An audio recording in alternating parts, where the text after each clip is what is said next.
ورنہ نارملی جن اسٹوڈنٹس کی انگلش ڈرافٹنگ اچھی نہیں ہوتی وہ خود سے سینٹینس نہیں بنا سکتے. کچھ اسٹوڈنٹ ایسے بھی ہوتے ہیں جن کی انگلش ایوریج اسٹوڈنٹ سے ویک ہوتی ہے, ان کو پھر ہم سجیسٹ کرتے ہیں کہ جو لکھا ہو آپ اس کو ایز اٹ از پروڈیوس کر لیں تو بہتر ہے, ورنہ آپ اس کو اپنے الفاظ میں بھی لکھ سکتے ہیں. پھر یہ لیگل پروویژن ہم نے لکھ دی. پھر اس کے بعد decision and bases of decision, اس میں اب ہم نے ڈیسیژن کرنا ہے. Decision and bases of decision کا جو سیکشن ہے اس میں ہم اس لیگل پروویژن کو کیس کے فیکٹس کے ساتھ ملا کے بتاتے ہیں کہ اب کیا کرنا ہے. یعنی کیس اسٹڈی میں جو کمپنی کا نام یوز ہوا ہے, جو پرسنٹیجز یوز ہوئی ہیں, جو ڈیٹس یوز ہوئی ہوتی ہیں, وہ ساری چیزیں ہم ڈسکس کرتے ہیں basis and decision and bases of decision میں. لیگل ریکوائرمنٹ ایک طرح سے ہمارا ریپروڈکشن والا ہی پوائنٹ ہوتا ہے. اس میں ہم کویسچن کے فیکٹس کو نہیں اینالائز کرتے, اس میں جو اس کویسچن سے ریلیونٹ لیگل پروویژن ہے اس کو لکھ رہے ہوتے ہیں. تو جو کویسچن میں کمپنی کا نام ہے, اماؤنٹس اس نے یوز کی ہوئی ہیں, ڈیٹس وغیرہ اگر کوئی ہوں, پرسنٹیجز اگر کوئی یوز ہوں, تو وہ ہم decision and bases of decision میں لکھیں گے. تو basis of decision and decision میں کیا کہہ رہا ہے, as PPL is a private company and its paid up capital is also less than 10 million, therefore it is not required to file its financial statement to any authority. اس کے اوپر کوئی relevant legal requirement نہیں ہے کہ اس نے filing کرنی ہے. Clear یہاں تک؟ اچھا ایک چیز اور, کچھ اسٹوڈنٹ پوچھتے ہیں سر اگر decision and bases of decision پہلے لکھ لیں, ریلیونٹ لیگل پروویژن بعد میں لکھنے سے کوئی فرق پڑتا ہے؟ کوئی فرق نہیں پڑتا, لیکن بہتر یہ ہے کہ آپ relevant legal provision legal requirement پہلے لکھیں, کیونکہ جب لیگل ریکوائرمنٹ ہمارے ذہن میں آئے گی اس کے بعد ہی ہم اس کے مطابق کیس کو سالو کر سکیں گے. ایسا تو نہیں ہوگا کہ پہلے کیس کو سالو کر دیا بعد میں لیگل ریکوائرمنٹ ہمارے ذہن میں آتی ہے, ایسے نہیں ہوتا. جو ہمارا لاجیکل تھاٹس کا فلو ہوتا ہے اس کے مطابق ہی اگر آپ ہیڈنگ دے تو بہتر ہے, ورنہ اس کو اوپر نیچے کرے. دونوں چیزیں ہونا ضروری ہے, لیگل ریکوائرمنٹ بھی اور decision and bases of decision بھی. پہلے کون سی ہے بعد میں کون سی ہے اس سے فرق نہیں پڑتا. تو یہ ہمارا پہلا کویشچن تھا, ایزی تھا, لیکن ہم نے, آپ کو پتا ہے کہ اس میں کنسپٹ ٹیسٹنگ ہمارا مقصد نہیں ہے, کیس اسٹڈی کو پریزنٹ کیسے کرنا ہے, ڈرافٹنگ کیسے کرنا ہے, یہ سیکھنا ہمارا مقصد ہے. تو اب آگے نیکسٹ کویشچن کی طرف چلتے ہیں. نیکسٹ کیس ہے ہمارا کیس اسٹڈی 2. کہہ رہا ہے audited financial statements of Shawal limited for the year ended December 31st 2006 have been approved at the recently convened AGM. اب audited financial statements approve ہو چکی ہے AGM میں.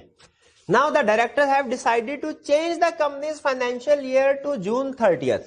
یعنی year end December 31st تھا, اب انہوں نے ڈیسائیڈ کیا کہ فائنینشیل ایئر چینج کر کے جون 30th رکھ لیں.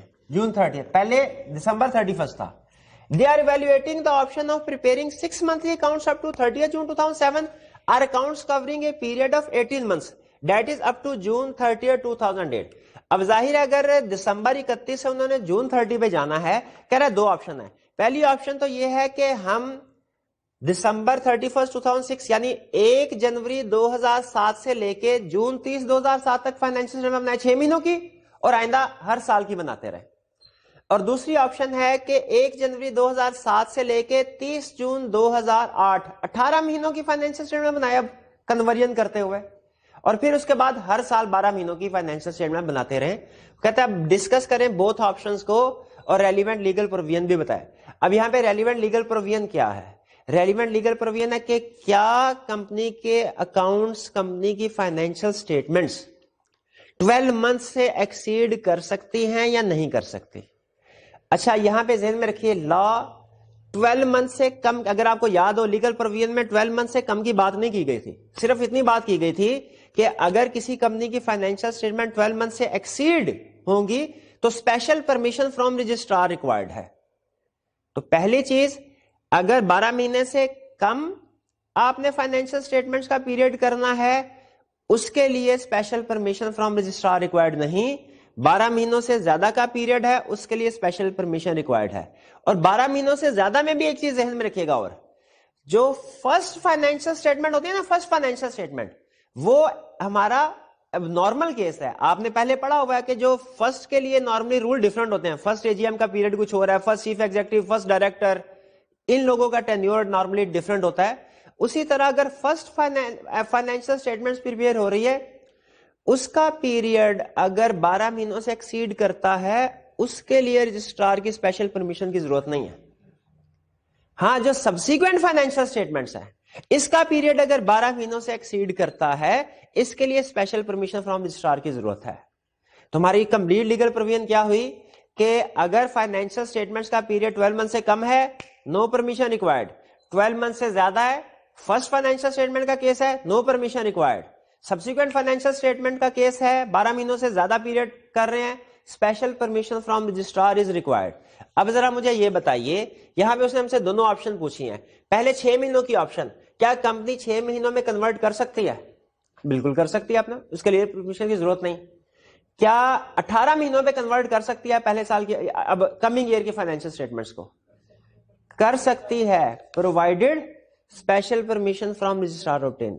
اچھا یہ فرسٹ فائنینشیل اسٹیٹمنٹ کا کیس ہے کہ سبسیکوینٹ کا؟ سبسیکوینٹ کا. کیسے پتا چلا سبسیکوینٹ کا؟ آلریڈی کہہ چکا ہے کہ آڈیٹڈ فائنینشیل اسٹیٹمنٹس اپروو ہو چکی ہے. اس کا مطلب ہے پہلی فائنینشیل اسٹیٹمنٹس اپروو ہو چکی ہے, پہلی تھی یا جتنی بھی تھی.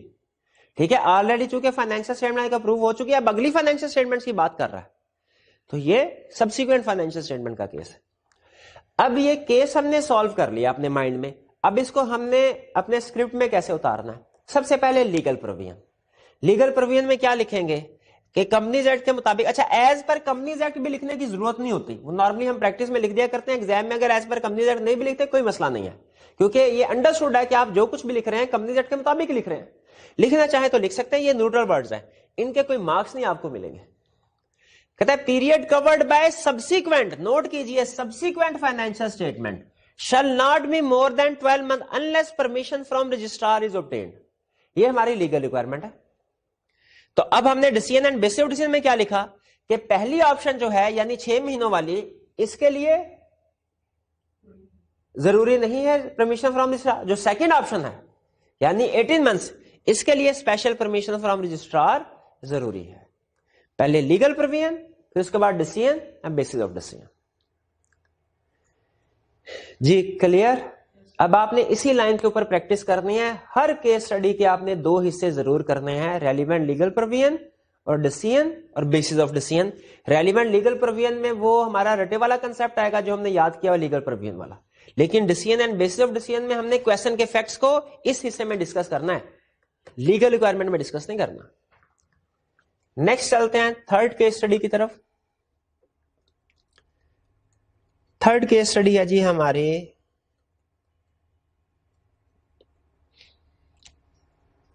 کراچی ٹیلی کمیونیکیشن پرائیویٹ لمیٹڈ KTL. اچھا یہاں پہ بھی اگین پرائیویٹ کمپنی, پرائیویٹ کو میں نے انڈر لائن کر لیا کیونکہ مجھے پتا ہے لیگل پروویژن پرائیویٹ اور پبلک کمپنی میں ڈفرنٹ وے میں اپلائی ہوتی ہیں. واز انکارپوریٹڈ آن 1 مارچ 2009. 1 مارچ 2019 کو انکارپوریٹ ہوئی under the companies act 2017. its directors have decided to hold the first AGM of the company on August 10, 2010. Dates میں نے پرائیویٹ کو بھی انڈر لائن کیا اور میں نے ڈیٹس کو بھی انڈر لائن کیا کیونکہ کیس اسٹڈی میں ڈیٹس بھی اہم ہے, پرسنٹیجز بھی اہم ہے, ٹائپ آف میٹنگ کیا ہے یہ بھی اہم ہے. ڈیٹ کو AGM کو انڈر لائن کیا اور پھر اگلی ڈیٹ وہ کہہ رہا ہے جی اگست 10, 2010 کو ہم فرسٹ AGM پلان کر رہے ہیں for placing the first audited financial statement for the period ended March 31st. March 31st کو بھی انڈرلائن کر لیا, period end March 31st ہے. For approval. Comment on the decision of directors in the light of provisions contained in Companies Act 2017. اس میں 2 issues ہیں. پہلا issue یہ ہے کہ AGM, فرسٹ AGM کب کنڈکٹ ہو رہی ہے, اور دوسرا ایشو ہے جو فائنینشیل اسٹیٹمنٹس ہیں وہ کب پریزنٹ ہو رہی ہیں. ٹھیک ہے, اور ان کا پیریڈ کیا ہے. تو فرسٹ AGM کے بارے میں ہمارا رول کیا ہے, لیگل ریکوائرمنٹ کیا ہے, فرسٹ AGM کب کنڈکٹ ہونی چاہیے. اب ہم نے دونوں کو ڈسکس کرنا ہے. آپ چاہے تو AGM, فرسٹ AGM اور فرسٹ فائنینشیل اسٹیٹمنٹ یہ دونوں ایشوز علیحدہ علیحدہ ڈسکس کر لیں یا اکٹھے ڈسکس کر لیں, جیسے یہاں پہ ہم نے اکٹھے ڈسکس کیا ہے. یعنی لیگل پروویژن میں دونوں ریلیونٹ لیگل پروویژن جو انوالو ہو رہی ہیں وہ لکھ رہی ہیں, اور decision and basis of decision میں پہلے ایک کا ڈیسیژن کر دیا پھر دوسرے کا ڈیسیژن کر دیا. وہ کہہ رہا ہے جی پہلی AGM ہم نے کنڈکٹ کروانی ہے اگست 10 کو 2010. فرسٹ اے جی ایم کا اب رول کیا ہے, ریلیونٹ لیگل پروویژن کیا ہے؟ فرسٹ اے جی ایم کب کنڈکٹ ہونی چاہیے؟ Within 16 months from date of incorporation. یہاں پہ دیکھیے ہم نے پہلے لکھ دیا فرسٹ اے جی ایم, یہ لیگل پروویژن لکھ دی. First A G M is conducted within 16 months from the date of incorporation. اب decision and basis of decision میں ہم نے اس کو لنک کرنا ہے کوشچن کے ساتھ. کمپنی انکارپوریٹ ہوئی 1 March 2009 کو, اور اے جی ایم کنڈکٹ کروانے جا رہے ہیں اگست 10 2010 کو. تو اب میں کاؤنٹ کر لوں, 1 مارچ کا مہینہ گیا, اپریل مئی جون جولائی اگست ستمبر اکتوبر نومبر دسمبر جنوری فروری مارچ اپریل مئی جون. تو اس کا مطلب یہ ہے کہ 30 جون کو 16 مہینے پورے ہو رہے ہیں, تو کمپنی کو 30 جون تک اے جی ایم کنڈکٹ کروا لینی چاہیے اپنی پہلی اے جی ایم. اب میرا اگلا کوشچن, کیا اس کی ایکسٹینشن پاسبل ہے؟ بالکل extension possible. First A G M میں بھی ایکسٹینشن پاسبل ہے, سبسیکوینٹ اے جی ایم میں بھی ایکسٹینشن پاسبل ہے. انلسٹڈ ہے تو رجسٹرار سے 30 دن تک کی ایکسٹینشن مل سکتی ہے, یعنی 30 جولائی تک. 10 اگست کو بہرحال ایکسٹینشن کے باوجود بھی, اگر ایکسٹینشن حاصل کر لیتے ہیں اس کے باوجود بھی میٹنگ کنڈکٹ نہیں ہو سکتی. تو ڈیسیژن میں ہم لکھیں گے کہ اے جی ایم اگست 10 2020 کو کنڈکٹ نہیں ہو سکتی, یہ 30 جون تک کنڈکٹ ہونی چاہیے. اور اگر ایکسٹینشن حاصل کر لی جاتی ہے تو اپ ٹو 30 جولائی یہ کنڈکٹ ہونے چاہیے. یہ تو کہ ہمارا اے جی ایم والا. اب اس میں ایک اور مسئلہ بھی ہے فائنینشیل اسٹیٹمنٹ کا. فائنینشیل اسٹیٹمنٹ کا ایشو کیا والا کہ پہلے سال کی فائنینشیل اسٹیٹمنٹس آپ نے شاید نوٹ کیا ہو, وہ 12 نہیں 13 مہینوں کی بن رہی ہے. 1 مارچ کو کمپنی انکارپوریٹ ہوئی اور پہلی فائنینشیل اسٹیٹمنٹ بن رہی ہے, first audited financial statement March 31 2010 کا, یعنی مارچ 2009 ایک مہینہ, پھر اس کے بعد آگے پورا سال مارچ 31 مارچ 2010. تو 13 مہینوں کی فائنینشیل اسٹیٹمنٹ بن رہی. کیا 13 مہینوں کی فائنینشیل اسٹیٹمنٹس بنا سکتی ہے کمپنی؟ لیگل پروویژن پہلے لکھیں گے کیا کہ جو فرسٹ فائنینشیل اسٹیٹمنٹس ہے وہ ڈیٹ آف انکارپوریشن سے کلوز آف فائنینشیل ایئر. اچھا, کلوز آف فائنینشیل ایئر کا مطلب یہ نہیں ہے کہ 1 مارچ 2009 کو اگر کمپنی انکارپوریٹ ہوئی تو 31 مارچ ایئر اینڈ ہے, 31 مارچ 2009 کو لازمی ہے ایک مہینے کی فائنینشیل اسٹیٹمنٹ بنانا. نہیں بھئی, 31 مارچ 2009 بھی ایئر اینڈ ہے, 31 مارچ 2010 بھی ایئر اینڈ ہے. تو وہ چاہے ایک مہینے کی بنا لیتی چاہے 13 مہینوں کی بنا لے. اب یہاں پہ اگر ایک مہینے شارٹر پیریڈ ہو, 12 منتھ سے شارٹر پیریڈ ہو, اس کے لیے رجسٹرار کی اپروول کی ضرورت ہوتی ہے کیا؟ نہیں. لیکن اگر 12 منتھ سے لانگر پیریڈ ہو, رجسٹرار کی اپروول ضرورت ہوتی ہے کیا؟ 12 منتھ سے زیادہ پیریڈ کے لیے اگر فائنینشیل اسٹیٹمنٹ بنائی جائے, کیا special permission from registrar required ہے؟ بالکل ریکوائرڈ ہے, لیکن سبسیکوینٹ کے کیس میں, فرسٹ کے کیس میں نہیں ہے. یہ فرسٹ فائنینشیل اسٹیٹمنٹ. اس کا مطلب ہے اس فائنینشیل اسٹیٹمنٹ کا پیریڈ 13 منتھس ہو سکتا ہے. فرسٹ فائنینشیل اسٹیٹمنٹ کا رجسٹرار کی اپروول کی ضرورت نہیں ہے. لیگل ریکوائرمنٹ ہم نے لکھا first financial statement shall cover period from date of incorporation till close of the financial year. ٹھیک ہے, ڈیسیژن بیس آف ڈیسیژن میں لکھیں گے کہ اگرچہ یہ پیریڈ 13 منتھس ہے, 12 منتھ سے ایکسیڈ ہو رہا ہے, 1 مارچ سے اس کو ڈیٹس کا ریفرنس دیں گے, 1 مارچ 2009 سے 31 مارچ 2010 تک 13 منتھ بنتے ہیں. لیکن جو کہ فرسٹ فائنینشیل اسٹیٹمنٹ ہے اس لیے special permission from registrar required نہیں ہے. جی کچھ کلیئر ہوا؟ ہم نے یہ کویسچن کیسے ڈیفرنٹ تھا پچھلے کیس اسٹڈی سے, اس میں ایک نہیں 2 لیگل ریکوائرمنٹس تھے. تو سم ٹائم ایسا بھی ہوتا ہے. ٹھیک ہے, جیسے آپ نے وہ جو ڈائریکٹرز کی ڈسکوالیفیکیشن کی کچھ کیس اسٹڈیز کی اگر پریکٹس کی ہے تو اس میں سم ٹائم ایک کویسچن میں 2 ڈسکوالیفیکیشن آ جاتے تھے. تو ہم نے اس سچویشن میں دونوں کو ڈسکس کرنا ہوتا ہے, یاد رکھیں. یہ ہماری کیس اسٹڈی 3. اس کے بعد آگے چلتے ہیں نیکسٹ کیس اسٹڈی کی طرف.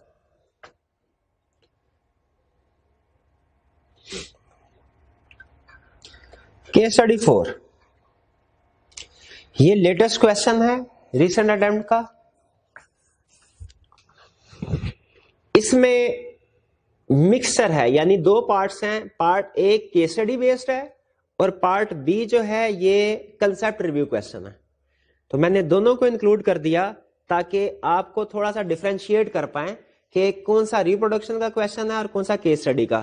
دیکھیں جو تو سمپل اس نے اسٹیٹمنٹ لکھی ہے نا جس میں کسی کمپنی وغیرہ کا ذکر نہیں ہے وہ تو کنفرم ہے ریپروڈکشن کا کویشچن ہے, سمپل ہم سے وہ ریکوائرمنٹ پوچھ رہا ہے. لیکن جس میں وہ کمپنی کے نیم ڈیٹس وغیرہ یوز کرتا ہے وہ normally case study based question ہوتا ہے, لیکن لازمی نہیں ہے. میں نے آپ کو بتایا سم ٹائم وہ کیس میں پیراگراف فارم میں کویشچن دیتا ہے, نیم یوز کرتا ہے کمپنیز کے, ٹائم پیریڈ وغیرہ ڈیٹس کو یوز کرتا ہے, لیکن اینڈ پہ جو ریکوائرمنٹ ہوتی ہے وہ اس کا ریپروڈکشن کا کویشچن ہوتا ہے. ٹھیک ہے, تو اس کو پڑھ کے آپ کنفرم کہہ سکتے ہیں ریپروڈکشن کا کویشچن ہے. ان کو دیکھ کے آپ یہ نہیں کہہ سکتے کہ کنفرم ہے کیس اسٹڈی. زیادہ چانس یہی ہے کہ اس طرح کا جو کویشچن ہوگا, اس طرح کی ڈرافٹنگ ہوگی وہ کیس اسٹڈی بیسڈ ہوگا, لیکن ریکوائرمنٹ پہ ڈیپینڈ کرتا ہے ریکوائرمنٹ میں کیا کہہ رہا ہے. تو سٹارٹ کرتے ہیں ہم. اے کہہ رہے نصیر اے نان ایگزیکٹو ڈائریکٹر. اب نان ایگزیکٹو ڈائریکٹر آپ کو پتا ہوگا کون, ایک ایگزیکٹو ڈائریکٹر ہوتا ہے جو کمپنی کے امپلائمنٹ میں انوالو ہوتا ہے, نان ایگزیکٹو کا کمپنی کے امپلائمنٹ سے تعلق نہیں ہوتا. کہہ رہے نان ایگزیکٹو ڈائریکٹر ہے اولیور ٹریولز لمیٹڈ OTL کا. While reviewing details of investment made by OTL, has shown his concern on the following shares that are not held in the name of OTL. جو director ہے اسے اپنے concern show کرو, اس نے کہا بھائی company نے انویسٹمنٹ کیا ہے اور یہ کمپنی کے نام پہ نہیں ہے. اب اس سے فوراً ہمیں پتا چل گیا کہ یہ کنسپٹ ہم نے کہاں پڑھا ہے, انویسٹمنٹ والے چیپٹر میں ہم نے اسٹڈی کیا تھا کہ کمپنی کی جو بھی انویسٹمنٹ ہے کمپنی کے نام پہ ہونی چاہیے. لیکن آپ کو یاد ہے اس کی ہم نے کچھ ایکسیپشنز بھی پڑھے تھے جن میں انویسٹمنٹ کمپنی کی ہے لیکن ہو سکتا ہے کمپنی کے نام پہ نہیں, ادر پرسن کے نام پہ رجسٹرڈ ہو. وہ یاد ہے آپ کو وہ کون کون سے کیسز تھے جن میں ادر کمپنی کے نام پہ رجسٹرڈ ہو سکتی ہے؟ نہیں یاد آپ کو؟ آگے چلتے ہیں, پہلے ان کو پڑھ لیتے ہیں, جو اس کیس سے ریلیونٹ ہوگی ہم اس کو لکھیں گے اپنے آنسر میں. پہلا 500 shares in park travels private limited are held in the name of Rahim who is an employee of OTL. OTL کا امپلائی ہے اور 500 شیئرز اس کے نام پہ ڈال. PTPL is a wholly owned subsidiary of OTL. اب ہم OTL کے پوائنٹ آف ویو سے کیس کو ڈسکس کرنے جا رہے ہیں. OTL کی wholly owned subsidiary ہے.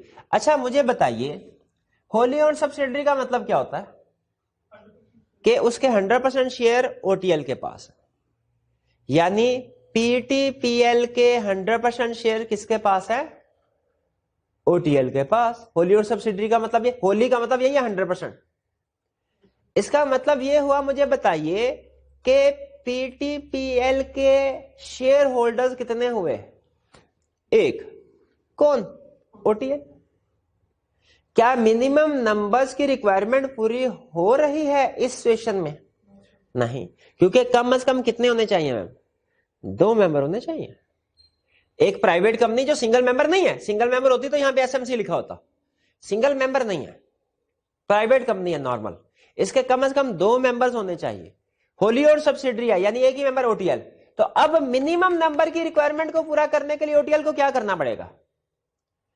اپنے کچھ شیئر جو ہیں ایک نومینی پرسن کے نام پہ رجسٹر کرنے پڑیں گے تاکہ منیمم نمبر آف ممبرز کی ریکوائرمنٹ پوری ہو جائے. اب مجھے بتائیے, اب آپ کو یاد آیا کوئی اس طرح کی ہم نے ایکسیپشن پڑھی ہے کہ منیمم نمبر آف ممبرز کو پورا کرنے کے لیے ایک کمپنی اپنے کچھ شیئرز نومینی پرسن کے نام پہ رجسٹر کروا سکتی ہے؟ بالکل. تو ہم یہاں پہ لیگل ریکوائرمنٹس میں یہ لکھیں گے کہ ایک کمپنی کو اجازت ہے وہ منیمم نمبر کو پورا کرنے کے لیے اپنے کچھ شیئر نومینی پرسن کے نام پہ رجسٹر کروا سکتے ہیں. یہ ہماری لیگل ریکوائرمنٹ ہو گئی. اب ڈیسیژن اینڈ بیسک ڈیسیژن میں کیا لکھیں گے کہ چونکہ PTPL ایک پرائیویٹ کمپنی ہے جس کے کم از کم 2 ممبر ہونے چاہیے, جبکہ wholly owned subsidiary ہونے کی وجہ سے اس کا صرف 1 ممبر تھا, اس لیے اس سچویشن میں منیمم نمبر آف ممبرز 2 کو پورا کرنے کے لیے OTL کر سکتی ہے کچھ شیئرز اپنے ایک امپلائی کے نام پہ ٹرانسفر, تاکہ اب اس کمپنی کے 2 ممبر ہو جائیں اور لیگل ریکوائرمنٹ پوری ہو جائے. اس میں پہلے ہم نے لیگل ریکوائرمنٹ لکھ دی کہ نومنی پر منیمم نمبر کو پورا کرنے کے لیے نومنی کے نام پہ ٹرانسفر کر سکتے ہیں. پھر اس کو decision and basis of decision میں ایکسپلین کر دیا کہ چونکہ یہ پرائیویٹ کمپنی ہے 2 ممبر ہونے چاہیے, یہاں پہ اس کے لیے کر سکتے ہیں. بالکل ویلڈ کیا انہوں نے, غلط نہیں کیا. دوسرا point 5000 shares of tours and tours private limited TTPL are held in the name of Sami, who is a non-executive director in TTPL by virtue of OTL's nomination. OTL owns 30% voting rights in TTPL.